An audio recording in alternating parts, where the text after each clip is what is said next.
Guys, and welcome back to my YouTube channel. In today's video, we're going to be looking at how you can dodge and burn using Capture One. Now, luckily, there is actually a really simplified option on how to do this in Capture One, and it's a fairly simple process. So I really hope that this tutorial overall will be really easy to follow.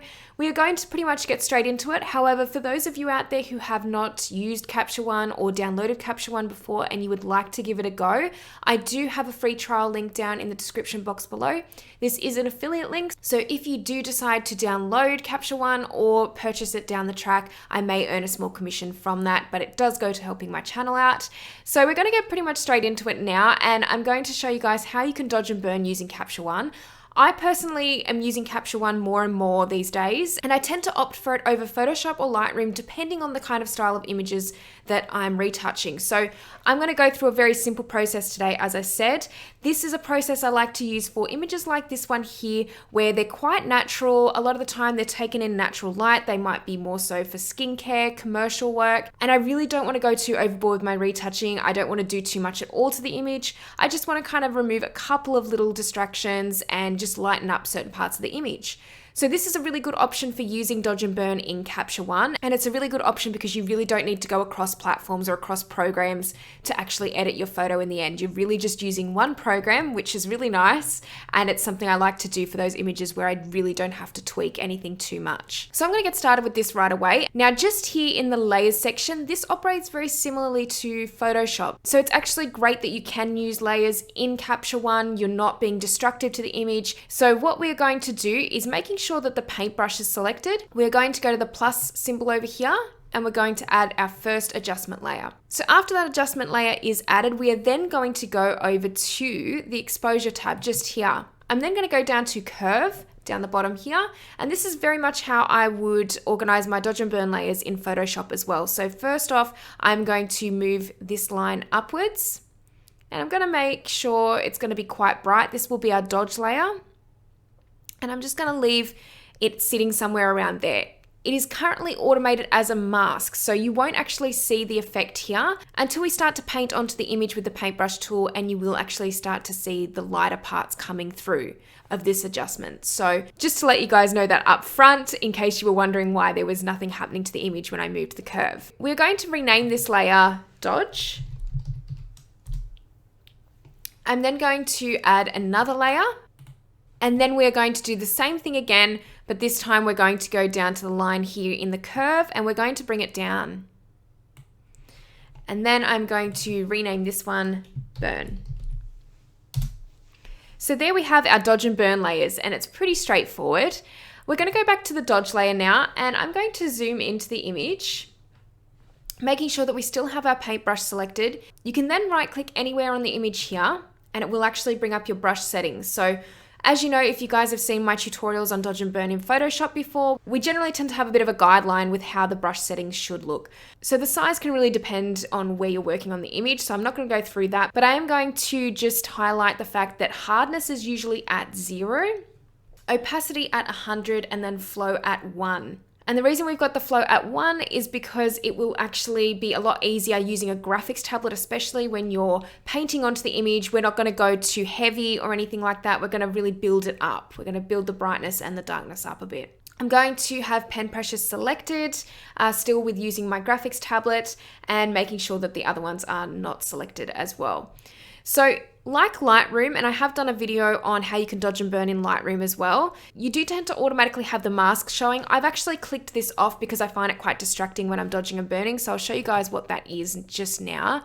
You can go up to layer and then mask visibility, and you can say to always display mask, and it will actually show up on the image. But for now, I really don't think this is necessary for dodge and burn. It does tend to be distracting, so I'm just going to go on never display mask. Okay, so now we've got our brush settings ready and everything is pretty much ready to go. We're going to start dodging on the image. So I'm just going to start painting over this area just underneath the eye. And that's just going to lighten up some of the uneven areas.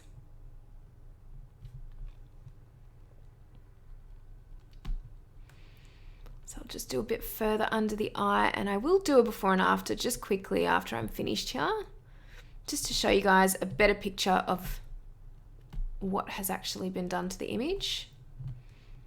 I'm just going to dodge in those little bits there as well, and just under the eye again.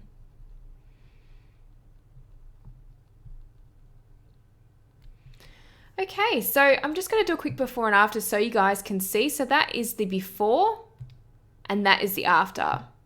So you can really see a big difference already. This is just by using the dodge tool. It's quite easy to use, and you can actually go and tweak this adjustment layer later on, which is really handy. So if you do want it to have a little bit less saturation on the skin tone where you're lightening, you can actually adjust that later on just by going over to the tabs over here and adjusting that. So if you wanted it to kind of be a little bit more desaturated, you can do that really easily. For now though, we're just going to leave that at 0, and I'm going to continue dodging just a few parts of the image where the skin tone might be a little bit uneven. But like I said, for this image, I want everything to look really natural, and I really want to keep most of the freckles intact. I don't want to get rid of any of the texture. We're just going to kind of be doing not a quick job, but something that's a little bit more relaxed than what I would usually do with an image. So I'm just going to fill in some of these areas.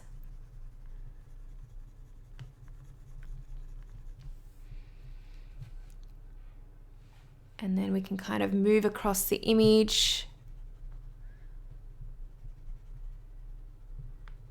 and fill in any little gaps that we need to in the skin tone.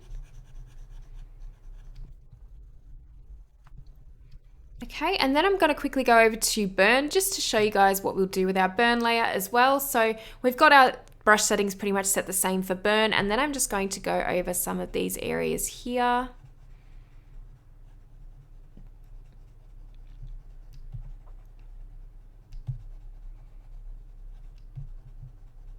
And I'm just going to fill in some of those parts of the skin tone.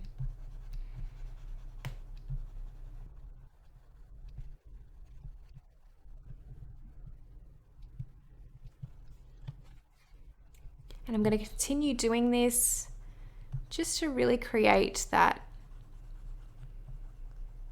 nice even effect on just a few parts of the skin tone. But Layla has great skin, so we're really not going to do too much, as is the purpose of this whole tutorial. We really don't want to go too far at all with the dodging and burning. And I'm going to flick between dodge and burn quite consistently just to make sure I'm using both options and using them both to even out the skin.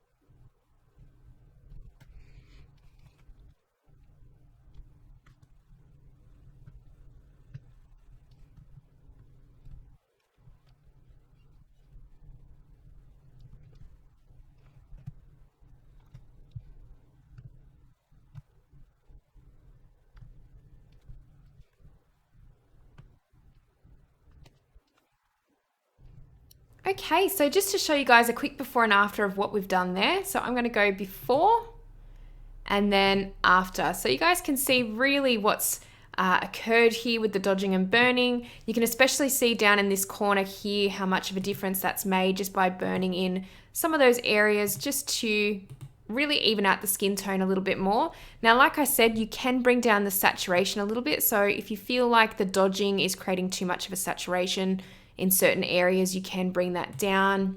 Let's do a quick before and after now just by doing that. So it's really made a good effective difference there without doing too much to the image, and I haven't had to move across platforms either. So obviously there's a few little artifacts too just in the skin tone that I would like to remove, and this could probably be another tutorial in itself, but I'm just going to quickly go back to the details tab over here. And I'm going to show you guys as well what you can kind of do with just removing some of those little blemishes there. So the way that we can do this is just by clicking on the healing brush over here. And then as soon as you click on the image, just to remove that little blemish, you can actually see that we've got a heal layer that's automatically come up. So you can use this like you would in Lightroom as well. And you can kind of choose areas of the skin that will hopefully best blend in to cover certain blemishes or little artifacts that you don't want in the shot. So I'm just going to kind of do that with a few parts of the image. So you can run the brush as well over like little hairs here that you'd like to remove. And that's a really easy way of getting rid of those as well. Okay, so just another final before and after here. So you guys can see that the dodging and burning has made a really big difference. I find that Capture One's quite powerful when it comes to doing this dodging and burning, and it's great because you're actually able to use the raw image and do the dodging and burning kind of right onto the raw image with using layers, obviously. But I find that it's a really good way to get the most quality out of your images as well if you're really looking to do something minimalistic and you're not looking to do too much heavy dodging and burning or anything that needs Photoshop too much. So obviously Photoshop is still a very valuable tool to use with retouching, and of course I use it all the time, but this is a really great way to use a simplified version in Capture One as well of dodging and burning. Alright guys, so I hope you really enjoyed this tutorial, and if you liked it, please give it a thumbs up, and if you haven't subscribed to this channel already, make sure that you do, because I'll be posting lots more Capture One content in future. And if you have any questions about this tutorial or you have any requests, please leave them down in the comments section below and I will hopefully get around to doing them soon. Thank you guys so much for watching, and I will see you in the next video. Bye!